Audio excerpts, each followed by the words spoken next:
tonight. So once again, it is Tuesday. It's time to connect. It's time to connect with the Spirit. It's time to connect with the spirits all over. So a warm welcome in behalf of the Bahrain Meditation Center family, and wishing an appreciation to our global audience and to our dear speaker tonight for choosing this time to be with us to keep the spiritual flame glowing. So welcome, Sister Shireen. Yeah. So in the physical world, knowing the center point or the center of gravity is an utmost and a very important factor for the object to maintain its stability, especially when it is in motion, remembering our physical concepts. Similarly, for us, where we are always in motion, different kinds of interaction physically and most especially mentally. So too, we need to know and understand the center point of our life to go through the journey of life in the most stable and pleasant way, no matter what. What is this center point and how to make it a power and realize that to make it a power is for our speaker to make us realize and experience through her utmost creative way. So I shall give few points about our speaker, Shireen Chanda. I would remember her being in Bahrain in the year 2017, and probably some of you might remember being with us because she has given a talk while she was here. So some points about her. She heads the BK, the Brahma Kumaris Meditation Center in Tampa, Florida. With her knowledge and being an advanced meditator for 25 years. What is unique about her is she has come up with creative ways of engaging herself and others in meditation. As a result of this unique approach she has to meditation, she has authored 3 unique books. And these are the titles where you might be interested in. The Hollywood blockbuster. So that's the US influence, no? Hollywood blockbuster. Another book, Insperience the Divine. Instead of experience, Insperience the Divine. And the third, oh my goodness. Okay, so you can see in the title the creative approach that she has for meditation. And in addition to this, she has come up with 3 popular meditation CDs and a deck, this deck of cards of, instead of playing cards, spiritual cards.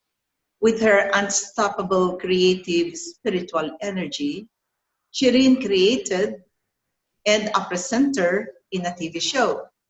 And the title of that show is Yum Yum Yogi. I guess it has something to do with cooking, with food. So without much ado, tonight we shall have the opportunity to experience her unique and a creative way of presentation. Yet, she highlights the spiritual wisdom that she wants to impart to the audience. So our warm and hearty welcome to our dear Sister Shireen Chanda. Sister Chanda, yeah, Sister Shireen Chanda. It's okay. So, shall we have you, sister? It's good to see you. Can you hear me? Can you hear me? Can you hear me? No. So, welcome, sister. It's good to see you. Thank you. Can you hear me? She's muted. Yeah, okay. I am unmuted. You're muted, Shireen. You're muted still. Unmute yourself. I know I am unmuted. And everyone can hear her.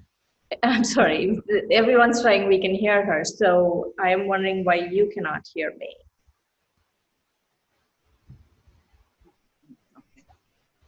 Okay. So send me a thing in the chat if you cannot hear me, and we will proceed. So thank you for having me. I have very, very fond memories of being in Bahrain. And one of the things I remember about Bahrain is how small the country is, but how much interest there is in spirituality. That is what I remember about the country. And the yes, the thing that struck me is how small it is, because in Florida, spaces are so big, like just really, really big. Like to go to a town which is 1 hour away is no big deal. You know, that's not anywhere too far away. It's just right here.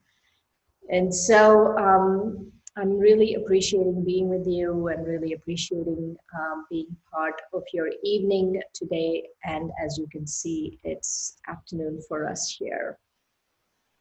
So I like the topic of being centered. And one of the ways that I have been thinking about the topic lately is where is this center? And I was especially thinking about an object. And so let's say we have a physical object. And if you tip it over, what happens is the reason why it tips over is because the center of gravity of the object goes slightly to one side. So as long as the object is within the center of gravity, is standing within the center of gravity. I wish I had something I could share with you. I just have a phone and that. So the phone. And so let's say if I'm able to put this just like this, and what happens is the center of gravity is right here somewhere. And if I'm able to set it right on top of the center of gravity, the phone doesn't tip. If I'm not able to set it on top of the center of gravity, the phone tips. And so the question we have to ask ourselves is, where is our spiritual center of gravity? What is our spiritual center of gravity? And also, what is it that I have to do to align myself from the center of gravity? And the image that is coming to mind is when we are riding a bike. And life really is like riding a bike. So riding a bike, initially when you're learning to ride a bike, you're very careful. You're making sure you're balancing right, because you want to make sure you want to get a handle on where your center of gravity is, and how, if you tip this way or that way, it will you'll tip over. So you're very, very careful. And then as time goes on, first you're very careful, you're focused, you want to ride it really well, and as time goes on, you are able to ride without falling. The other thing about life, which is very similar to riding a bike, is this thing of, you could say, if people fall off the bike, what happens is, if someone falls off the bike, they just get back on and they keep riding. They don't sit down at the side of the road and say, oh, but why did I fall? I shouldn't have fallen, and this shouldn't have happened, and that shouldn't have happened. They don't take big meaning out of it. What does it mean about me that I fell off the bike? No, they just get on the bike and they just keep moving. And so we have to take the ups and downs of life similarly. The ups and downs of life are inevitable. All of us get these ups and downs. And so I want you to think of life as a obstacle course. You know, an obstacle course, like you have those hurdles. The sprinter runs and then jumps over the hurdle and then runs and then jumps over another hurdle and then runs and jumps over another hurdle. So life is like that. And life is like that actually for everyone. It's not that some people have it really easy and some people have it hard. Initially, maybe, and maybe externally, but internally, we all have the same obstacles. We have to go through the same obstacles. And so maybe externally, the obstacles might change, might look different. For example, some people's health might be an issue, but some people's financial problems might be an issue, some people's relationships might be an issue, and some people's mentally they might not be feeling okay. So everyone has some obstacle or the other that they have to go through. And so the best way to first deal with these obstacles, and the best way, this is the foundation of being centered. Even before we get into centering, no, it's like, think of centering yourself as building a building. And even before you build a building, before you even get to building a building, you have to lay a really good, solid foundation. If you don't lay a good, solid foundation, what's going to happen is you can't build the building too high. And so centering yourself is like laying the foundation. And even before centering, pre-centering, you could say, is very, very important, because what you do before you center yourself decides how you center yourself, and how you center yourself decides what happens in your life. And so even before, this is pre-centering, right? Before we start centering, we have to really think about three things that we cannot do. One thing we absolutely cannot do is we cannot compare ourselves. The reason we cannot compare ourselves is we cannot say, how come that person's life is so easy and wonderful and everything is going well in that person's life, while in my life I have so many things, not going right. And so you have that. And then the other thing is you think of, so what happens is when you start comparing, the foundation itself of your centering is going off. And so it's really important that you make sure that the foundation is right. And so the foundation is absolutely no comparison. You have to accept, almost, you have to take it, like, because I have seen enough people, and I have seen a lot of people, and you think externally their life is so tip top, everything is really good about their life, but you scratch the surface and you realize that they also have obstacles. And so you don't know what everyone's obstacle is. And so it's not that you're wishing obstacle on people, but you should know that everyone is going through their own inner journey about something that is happening in their life. And so that is one thing you have to accept. So you cannot compare. Absolutely no comparison. These are pre-centering techniques. So before even I start centering, I have to do these things. So one is no comparison.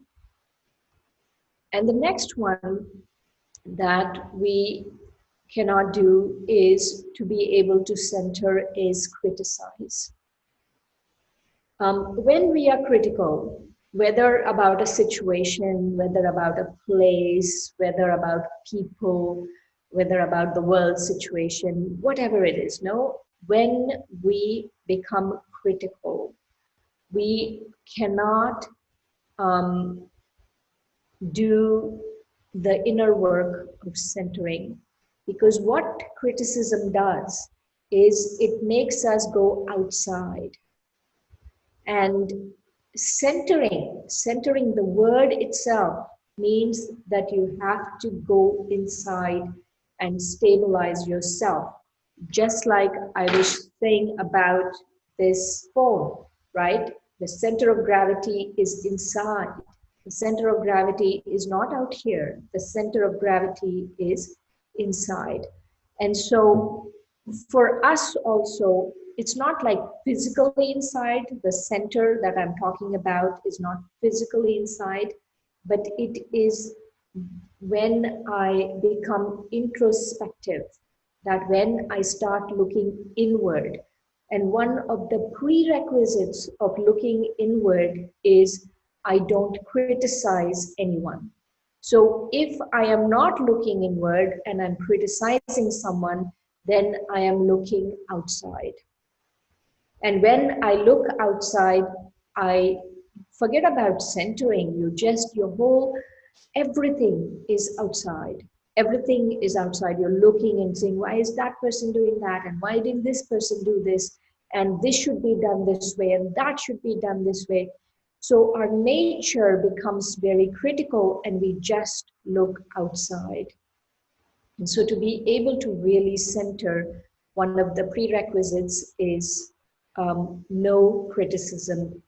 And then the third prerequisite is we have to deeply, deeply understand that everything I need is inside me. There is a worldview. A worldview is how you look at the world, right? There are two kinds of worldviews. One worldview is where you're looking at the world and you are looking at the world from inside out. That is, you're going inside, you see yourself as a spiritual being, you go inside, and then you look at the world. That is inside out worldview. And then there is another worldview where it is outside in worldview. That is, the outside in worldview says that if everything on the outside is okay, then my inside is okay. For example, if my relationships are okay, then I'll feel okay inside. If my job is okay, I'll feel okay inside. If my money situation is okay, I will feel inside. So if my position, if my wealth, all of that. So what you're doing is you're looking outside, and then you're thinking that whatever I need, if I fix the outside, then my inside will be okay. But one of the prerequisites, this is even before we start centering, one of the prerequisites of centering is I have to understand, and deeply realize that if I fix my inside, if I'm able to stabilize in my center inside, then outside will be okay. Because never will there be a time that everything in the outside is okay. Something or the other will not be right because it's outside. Life is changing. Life has ups and downs, and life has twists and turns. And so we cannot base, and life is very temporary, no? It's here today, it's not here tomorrow. Anything, no? If, like, let's say, take this computer, it's here today, it's not here tomorrow. If I base my happiness on how this computer performs, then what's going to happen? When it doesn't perform, I will lose my happiness. And so it's important to really deeply accept, this is acceptance, deeply accept that whatever I need is inside. And so those are the three prerequisites for centering. And now let's talk about centering itself. And so the centering that we are talking about is not like the physical center of gravity of an object, but it's very similar. It's very similar. Each of us Each of us, human beings, have a deep, deep core that is completely still. There is some place inside us that is absolutely, completely peaceful, serene, and still. And so when we say we need to center, that is the place I have to touch. Whenever we say center, that is the place I have to touch. And when I keep touching that place in my meditation, in my reflection, in my contemplation, when I keep coming back and touching it with my mind, with my experience, with my thoughts, I keep experiencing this deep stillness that is within each of us. That is when it becomes a power. And so we can all center and we can all say, oh yeah, let's breathe for a little bit and let's center. Let's do this for a little bit and let's center.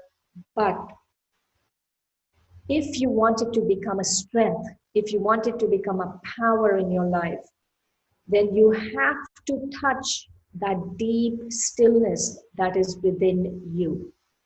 So you don't need to go out and look for it anywhere. It's absolutely inside yourself and you have to touch it.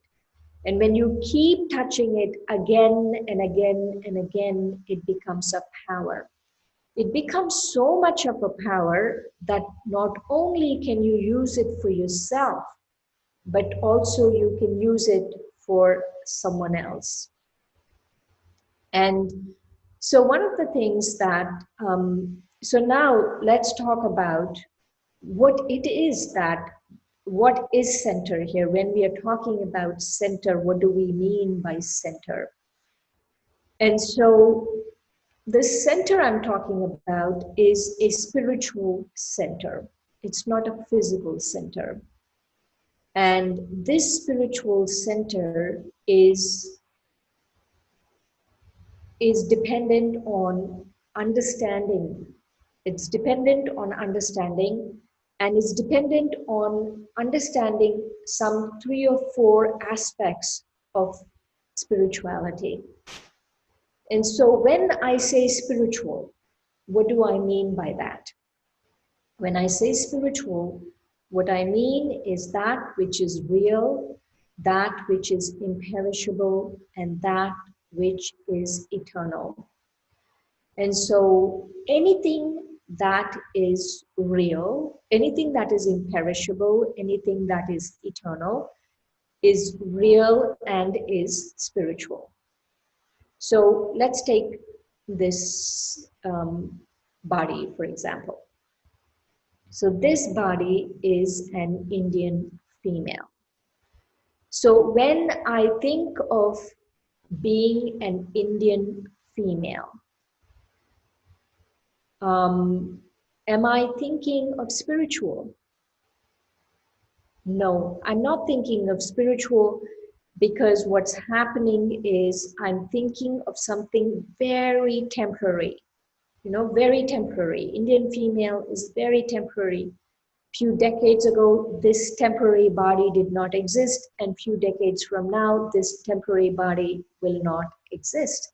So it's something very, very temporary.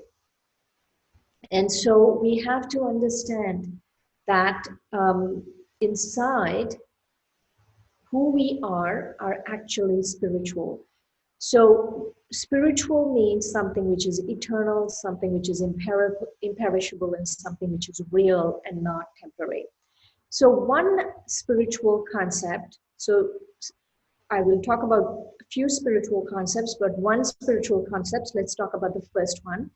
The first spiritual concept is that I am a spiritual being on a human journey. So what I'm saying is, this human journey, you can only see the human journey. You can only see the Indian male part of the thing, so you can only see the journey. But actually, this body is covering the spiritual being. And because it's covering the spiritual being, and because you have to deeply become very quiet and understand the spiritual being, you don't realize that, yes, there is a spiritual being, because, you know, people are so busy and centuries of programming that, oh yeah, she's an Indian female. So all of that decides that only I'm looking at the outer covering. And so to deeply be able to center, we need to see ourselves as spiritual, not as the physical body. So what happens is, I'll give you another example. So let's say you have a really good car, you know, pick a really nice car, and you have a really nice driver. But if the driver is not sitting in the car doesn't go anywhere. And the other thing about is, let's say the car is completely tinted and you cannot see the driver. And let's say the car went on a 5,000-mile road trip. And in this 5,000-mile road trip, if the car went and came back and you tap on the car and says, hey car, how did you enjoy your 5,000-mile road trip? What's going to happen is you are not going to be able to get an answer, because the car is not the one experiencing the road trip. Even though there is wear and tear on the car, the one experiencing the road trip is the driver. And so, but the driver is invisible because the car is completely tinted. And so it's the same thing that is happening here. This body that you have is a covering, is a car, and you are the driver. And to really be able to center, this is one of the first things you have to do. You have to be able to really stabilize, actually, really stabilize yourself in your spiritual identity and step away from this physical identity. That is one of the basic steps of centering. And the other step, there are a few others, and I'll just talk about a couple more others. So where were we? So we were talking about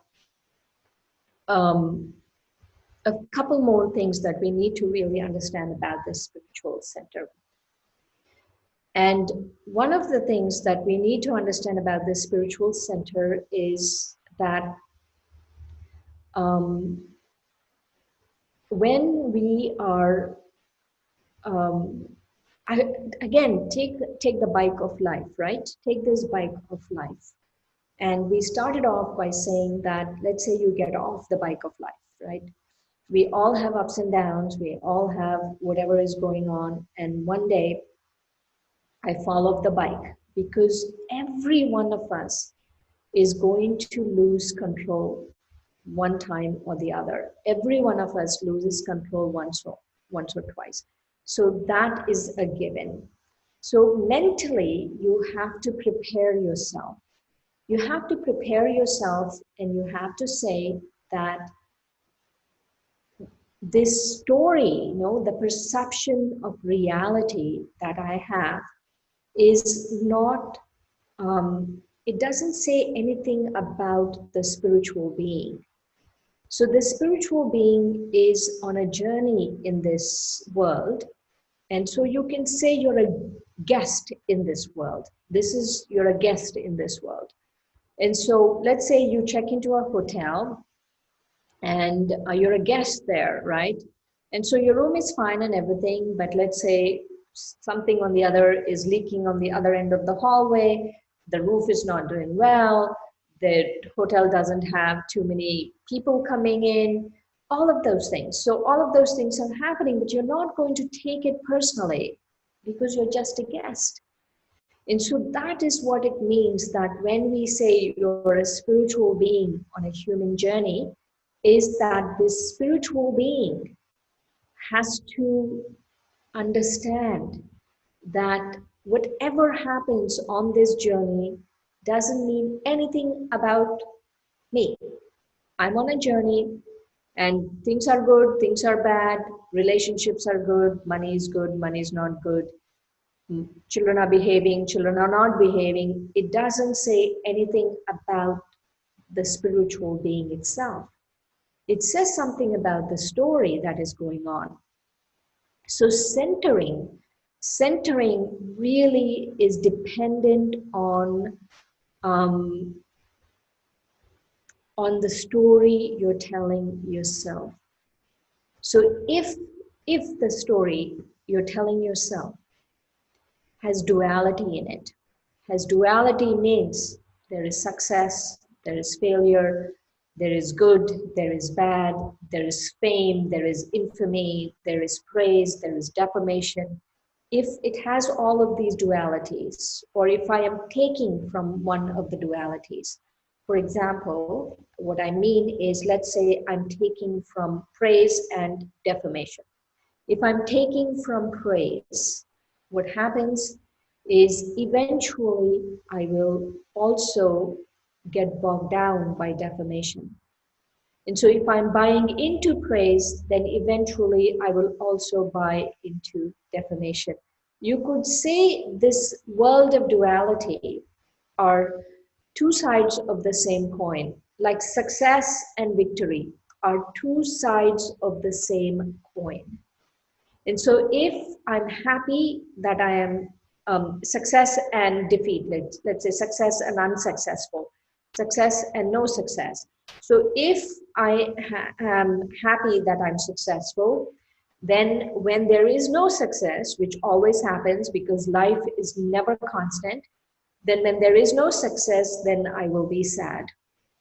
If I am buying into, let's say I want fame, when there is no fame, then I am sad.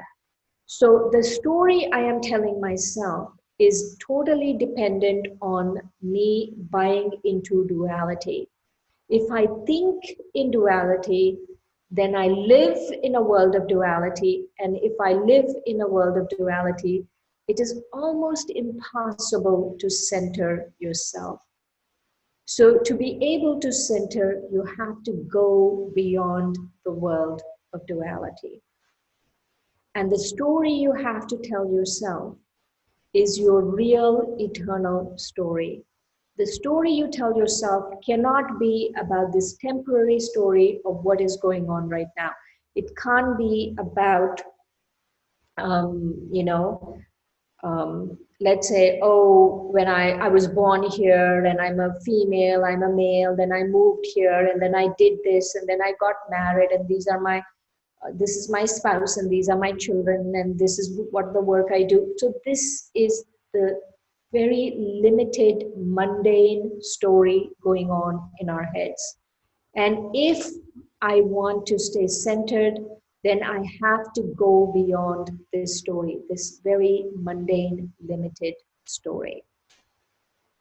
And if I want to stay centered, not only do I have to go beyond the story, because remember, the story is like a jail. You don't realize this. You don't realize what a jail it is. It's like everything about the story is, let's say, if I identify, for example, let's say I identify as an Indian female, right? And there is a story.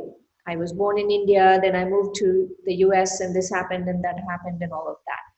So every time I identify with one of the labels or the roles in the story, you know, then I am actually putting one bar of my prison cell in place.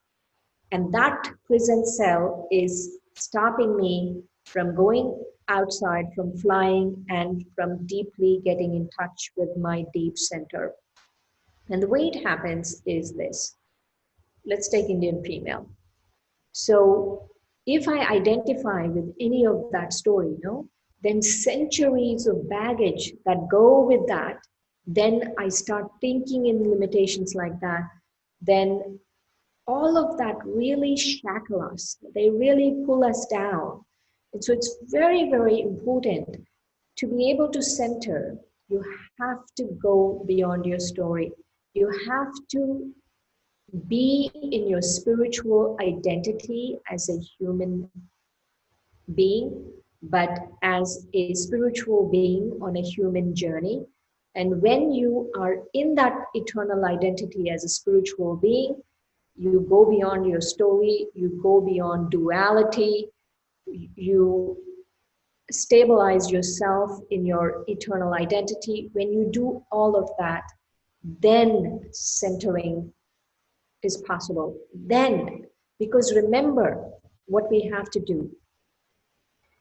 Every one of us, absolutely every single one of us, has that very deep, still point of center in us. It's within the spiritual being, it's not in the physical body. It's within the spiritual being where everything is completely, completely quiet. And if I want to experience that, if I want to experience that stillness, if I want that to become a power, then I have to really let go of all of these things that I was sharing about. You have to let go of your story. Even though it's hard, it gets very easy after a little while.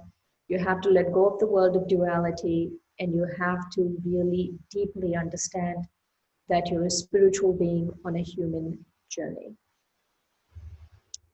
And so I'm thinking we can do a meditation right now, and then we can open up to questions, or we can open up to questions and we can do meditations. Sister Om Shanti. So maybe you want meditation, and then we can take the questions. I can address the questions to you as they come in the chat room. Yeah. Okay, we'll do a meditation. Thank you. So you want meditation first? I wanted to answer some of the questions first. But maybe there are no questions. No, there are. Okay, let's address some questions and then we will do meditation. Okay. Yeah, I will read them out to you. Okay. So first question here is, how can I learn more about the center of gravity, please? So I think she's referring to the spiritual center. So that's the question. How can I learn more about the center of gravity? I mean, the spiritual center of gravity, I'm assuming, and not the center of gravity. And so the spiritual center of gravity is very simple. There are a few things you need to understand about spiritual center of gravity. Spiritual center of gravity, every one of us has. Just like all physical objects have a physical center of gravity, all of us have a spiritual center of gravity. And that spiritual center of gravity, three things you have to do to be able to get in touch with it. You first have to understand what it is. And so my suggestion is to go back and listen to this talk so you can understand what it is. The second question is you have to meditate on it. And the second part of it is you have to keep meditating on it. And the third is you have to feel it. You have to sense it. And you will start feeling it and you will start sensing it as you do more and more of the meditation. You will start to feel it. So you will start to sense it. You will know that it is there. What the spiritual center of gravity I'm referring to is the same thing as that deep place inside ourselves, which is absolutely still. There is no ripples. So when you touch that still point, then there are no ripples in the mind. You are totally calm and still. And so you will be able to experience that. And we'll do the meditation to experience that. And then you have to keep doing it, okay? You can't just do it once or twice and you'll experience it. No. Remember, it is like riding a bike. So when you learn to ride a bike, on one thing? Were you able to get up and go and ride the bike? No, you had to keep going and you fell down. You have to keep going and you fell down. And so it's important to keep practicing it, keep doing it so that it becomes easier. Okay, well taken, sister. So follow up to that question is, somebody is new to meditation and would like to dig deeper into the meditation, like the practice that you're saying. So what is your advice? Um, Come, take the, we have many meditation classes. And so if you're new, I would suggest you to connect with the Bahrain Center, and they have amazing teachers there, and they will, answer your band and all, they will help you. They will help you go deeper. And it's possible, it's possible. One of the things you have to understand about centering and finding your spiritual center of gravity or doing meditation or any of that is you can go only so far if you watch YouTube or listen to people online. It has to be a personal interaction. Of course, now the interaction is with Zoom or whatever it is online, but at least it's a personal interaction. And that kind of personal interaction really enables you to go deeper. And so do get in touch with the center and they will guide you further. Oh yeah, okay. So in connection with that, there is a follow-up question. How long do you recommend meditating per day? Daily meditation, how long do you recommend?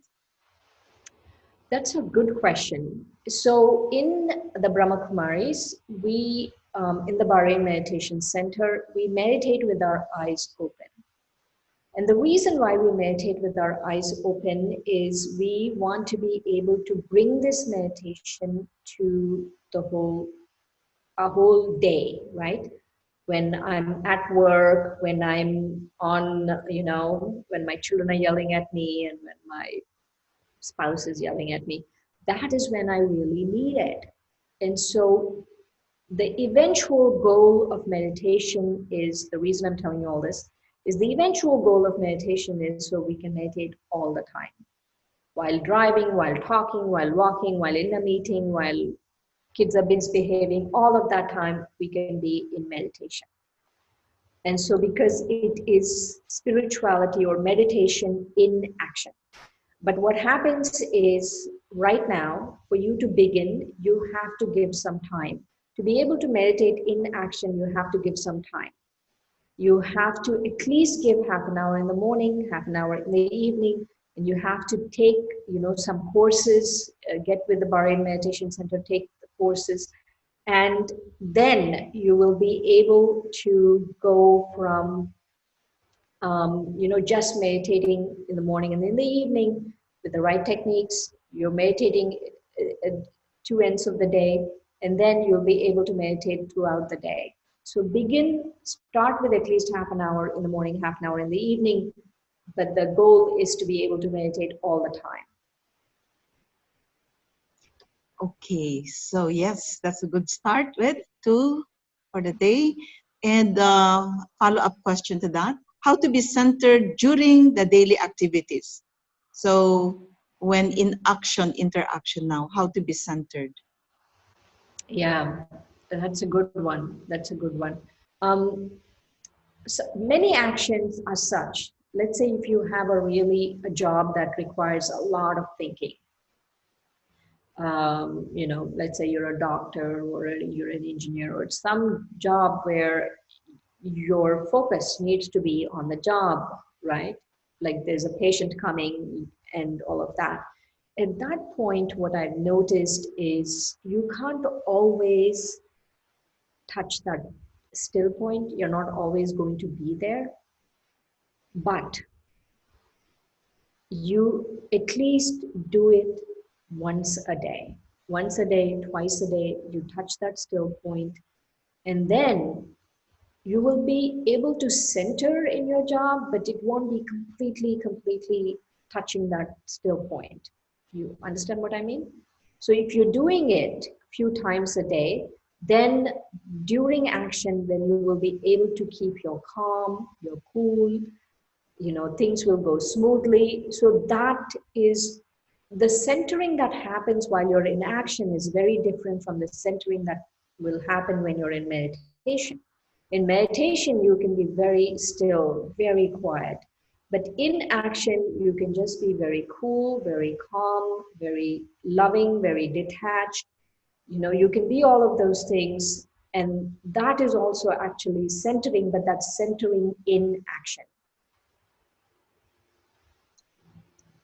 Okay, so a question related to this again, right? What happens during the day? Like, how can I activate the calm center when the outside is very rude or noisy to me? For example, you always talk in a polite way and the other person starts shouting and say this to me that it's not your business. How to deal with this kind of personality? Yeah. I'm not saying any of these things are easy, and that situation is not easy. But one of the first things you have to understand in that situation is that you are a guest. You're a guest in this world. You're a guest in that relationship. That relationship does not define you. If you detach yourself from that role, for example, in this case, I don't know who asked that question, but I'm just assuming, I'm just thinking of giving you an example. Let's say you have a wife and you have a husband. And let's say the husband is always yelling at the wife. I mean, it's not necessarily that way. It could be the wife yelling at the husband too, but either way. Um, and so let's say in this particular example, let's say the husband is yelling at the wife and constantly yelling at the wife, and the wife wants to stay centered. And she's saying rude things and not your business and all of that. And so what happens in that case is you will not be able to center yourself if you think of yourself as a wife. You will not be able to center yourself if you think of yourself as that householder. You will not be able to center yourself if you think, oh, but I'm in this marriage and this is happening, this story. That story, you won't be able to do it. So one of the basics, that's why I kept saying, you have to let go of your story. To be able to center, you have to let go of your story. You have to keep identifying yourself as a soul, as a guest in this world. You're on a journey. This is not your permanent home. You're on a journey and you're going. This relationship, this marriage, whatever, a few years down the line, 10 years, 20 years, 30 years, it's not going to be there. But you, the soul, are going to be there eternally. And so you have to see your eternal identity. Don't see this whole story that is going on. Be very detached from that story. Okay, yes. And at the same time, you answered a question there also. There's a question about how to get away from my story. So you answered two questions, okay, with the statements you have given. So another, I don't know if you need clarification further to this. How does one always stay in control, in balance, in spite of life's unexpected hurdles? Yeah. Stay in control? Yeah, let's do a meditation to answer that question. Let's do a meditation. If possible, many of those questions, and I don't, I understand where all of you are coming from, but many of the answers to those questions I answered in the whole talk. And so if possible, I want you to go listen to the talk again. And if definitely go back to the center and whatever is available online, make sure you engage in that and take maximum benefit out of this. But also, let's do a meditation right now, and then Okay. Yeah. we can Okay. see. Okay. Okay. So we have meditation. And what I've noticed that it's not always possible to have music in Zoom and meditation. It doesn't work. I've tried. And so I am going to talk very softly. Usually if you were here, I would have played music and, I had meditation and all of that, but music is not going to work right now. And so I'm going to talk very softly. And this meditation is where you are using your thoughts. You're using your thoughts to center yourself. And so I want you to follow what I'm saying and just keep following.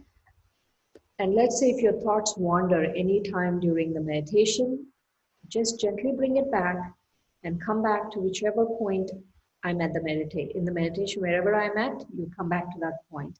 It'll wander again, it's okay, that's the nature of the mind, it wanders, just bring it back and keep going with the meditation. Is that good? Okay, sister, yeah. Actually, somebody is asking a question about listening to music. So again, you answered it. Okay, so we can move on to the meditation. Take a deep breath in and release that breath. I want you to sit up straight wherever you're sitting, either on a chair, on a floor, wherever you're sitting, sit up straight with your spine straight. And take a deep breath in and scan your body and see if you're holding tension in any part of your body. It could be your abdomen area, it could be your shoulders, your neck, your fists. If you're holding any tension, just notice. Now take a deep breath in, and when you're breathing in, I want you to focus that breath to that tense part of the body. So let's say you are holding tension in your stomach area. Take a deep breath, focus that breath in that stomach area. Now release that breath. And when you're releasing that breath, you relax your stomach. Now pick another tense part of your body. Take a deep breath in.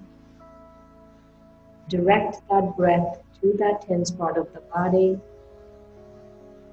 While releasing that breath, relax that part. Once more, take a deep breath. And this time, relax your whole body.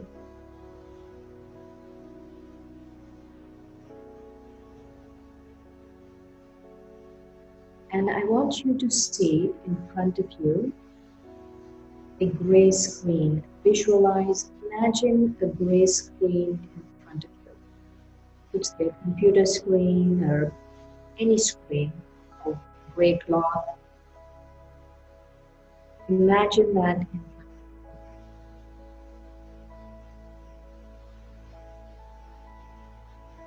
And now on that cloth, imagine the number 3, big and bold, number 3.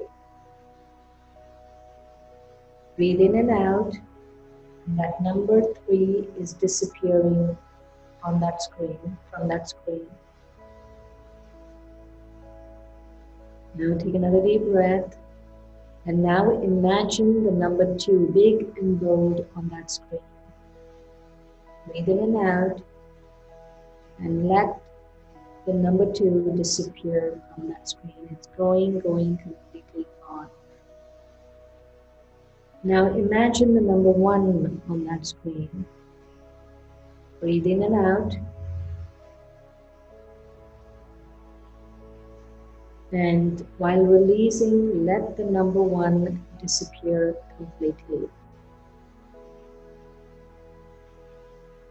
Now I want you to visualize a beautiful sparkling star, luminous star on that screen. Keep looking at that star.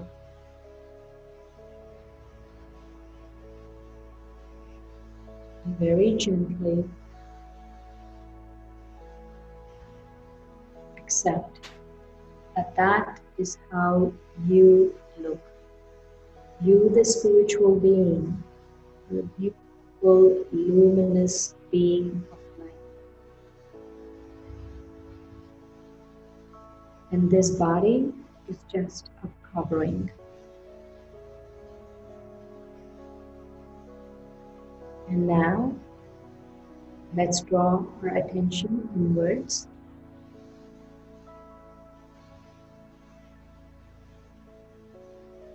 And in your forehead, I want you to visualize light. And in that light, there is a beautiful, luminous star, a being of light. Now gently say to yourself, this star, this luminous light, is I, a spiritual being.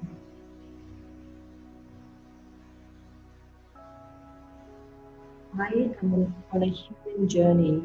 This body, my vehicle on this journey. And I, the spiritual being, the soul, the luminous star, am on a journey.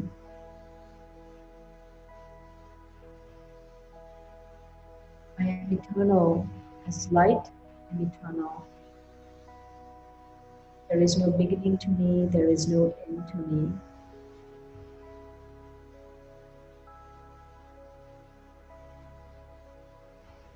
I am light. And gently, when you are reflecting, and this is where your spiritual center of gravity is. When you're reflecting on these thoughts, when you're understanding your true and eternal identity,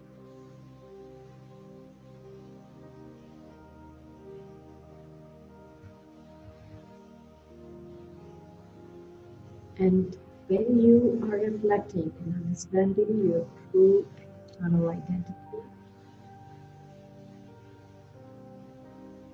you begin to feel a deep peace.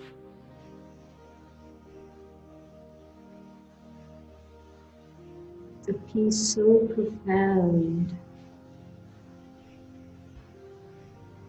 that it feels like a beautiful mountain lake at the break of dawn. There are no ripples in the water. There are no ripples in the mind.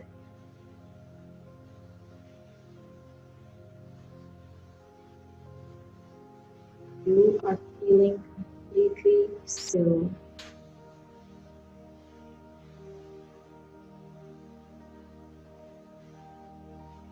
This peace is who you are. This is your original nature.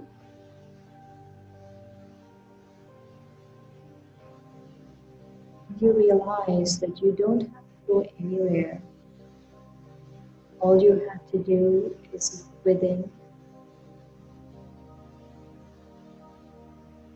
and accept your eternal identity.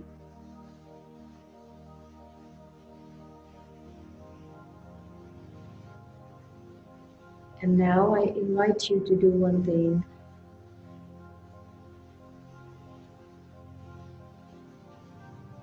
Think of a situation or person in your life that's taking you away from your center.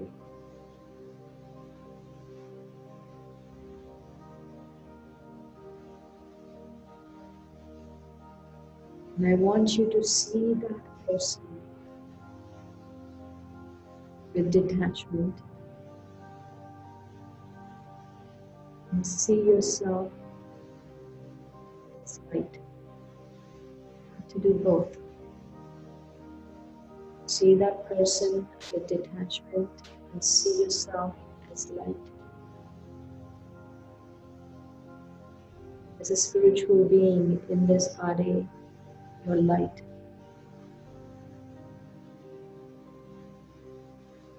And from that vantage point, you're watching this other person with total detachment.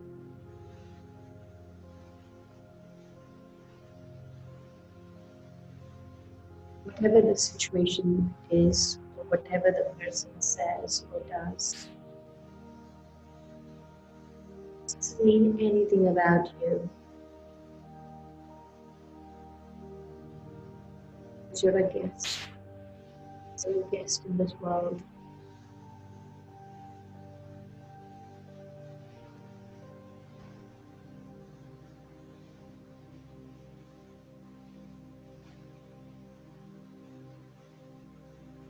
So keep seeing yourself as light and not taking any meaning out of how people are treating you or whether situations are coming or going. It's good or bad. Just keep seeing yourself as light for the next few moments.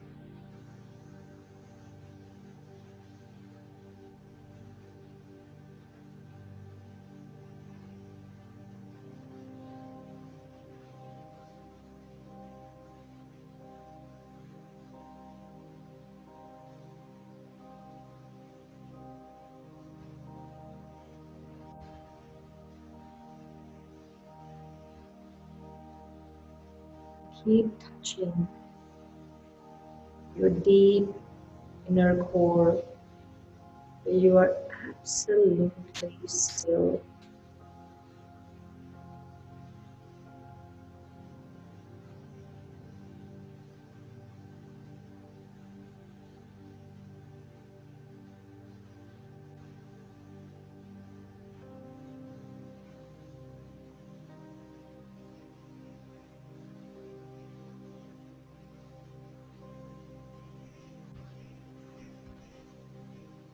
And remember and remind yourself that the more you practice, the easier it becomes. The more you experience your inner stillness, the faster you're able to do it. So just keep practicing. Affirm to yourself, I will do this every day, twice a day. Because this is the most important thing I have to do right now.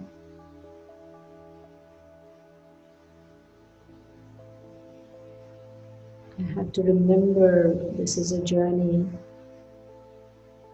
And I have to remember I'm a guest.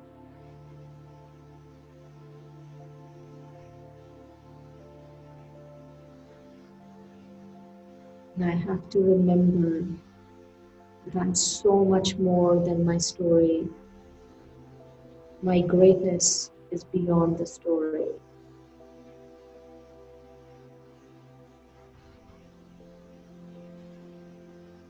And with that thought, take a few more deep breaths in and out, and come back.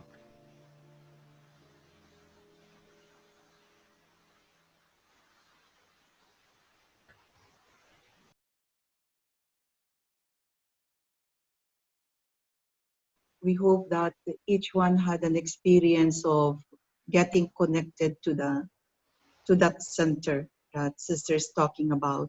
So we have a couple or some few questions, sister. Yeah. So one is, does a female have a lower center of gravity compared to a male?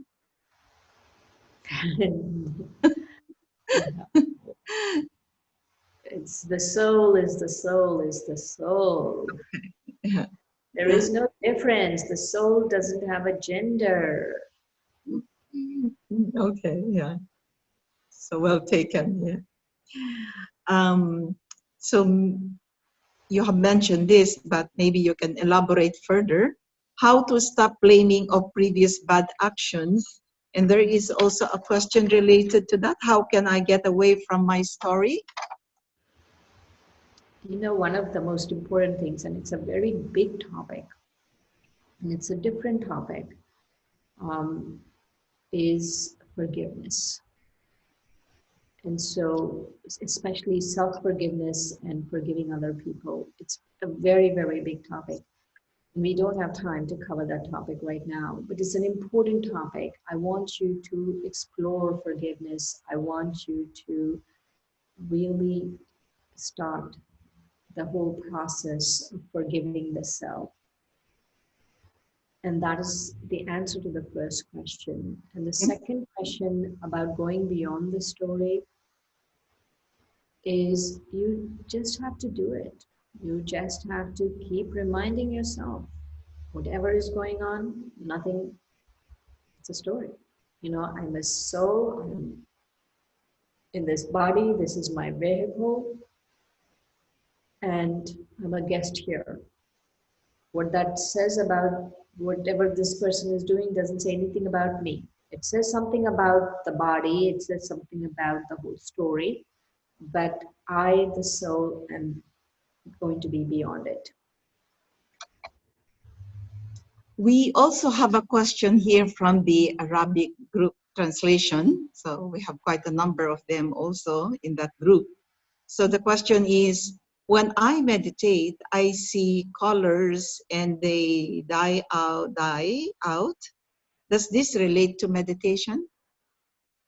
Initially, all of those things happen, but as you keep meditating, for me, meditation is very grounding.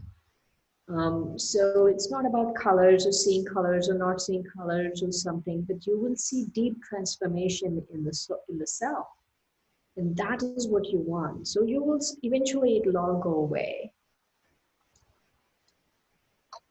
Okay, so a quick question also. The difference between mindfulness and meditation. The difference between mindfulness There and are different meditation. kinds of meditations. One of the meditations is mindfulness. What we do is Raj Yoga meditation. There is meditation on the breath, which mindfulness does. There's meditation on a mantra. All of those are different kinds of meditations. And I guess this is important to some people there. How to center yourself during the pandemic, especially after losing business and dear ones, your job, and so on. The same way, it's very hard. But you know, like I said, there's ups and downs in life. That is the nature of life. And so, yes, we fall off the bike, but we have to get back and we have to keep riding it. So keep getting back, keep doing the meditation, keep, you know, keep your practice going. Yeah, okay. And here's another. How do you shut the inner critic? This is second to the last question. How do you shut the inner critic? Yes, that's a tough one. Okay, you have to first, there are two ways to do it. The first one is you have to catch yourself when you're doing it. And when you're doing it, don't give excuses. Oh, but that one is like that. That is why I'm criticizing. So when you're really giving yourself excuses, you have to realize that that is really bad for you. Forget about the other person, it's really bad for you. So that's one. You first have to know when you're doing it. Second, you have to know that this is really bad for you. Forget about everyone else, that this is really not good for you. And because you won't have good experiences if you keep criticizing. And the third one is you have to find a virtue or a value that you really value. For example, let's say you really value peace. And every time you go into criticism, you have to say, I value peace, so I'm going to go inside and experience peace. And so you have to keep doing this practice. So because it's become a habit, no? And so that habit takes a while to get rid of. And a request here, sister. Would you recommend some best resources, books famous people video, okay, that would enhance meditation? Someone is interested about your recommendation? I feel now is the time to connect with the center. So connect with the Bahrain Meditation Center. There are a lot of spiritual resources, like let's say on YouTube, and there are lots of spiritual resources available. But my suggestion is to connect with the center and start from the basics, because what happens is when you connect with the center, they will take you on a journey from the first step. And so that's important. And so just connect with the center. Don't worry about, spiritual resources outside. Connect with the center and go from there. Yeah, thank you for that recommendation, sister. So actually, we are having the introduction to meditation. It's ongoing for the Arabic language. And next month, we are going to have the foundation course for meditation also in English. So you just have to, keep in touch with us about these activities. So, sister, really, I think everyone would want to express from their heart the appreciation that you have shared with us to start to make this journey really a fruitful or a more fruitful one. So, a lot of realizations that would really give us the key to further move on with this. So this is not the end of our connection, definitely. So we always look forward to having you in Zoom. If not in Zoom, okay, again, whenever possible, looking Sure. forward to having you in Bahrain again. Yeah, sister. Yeah.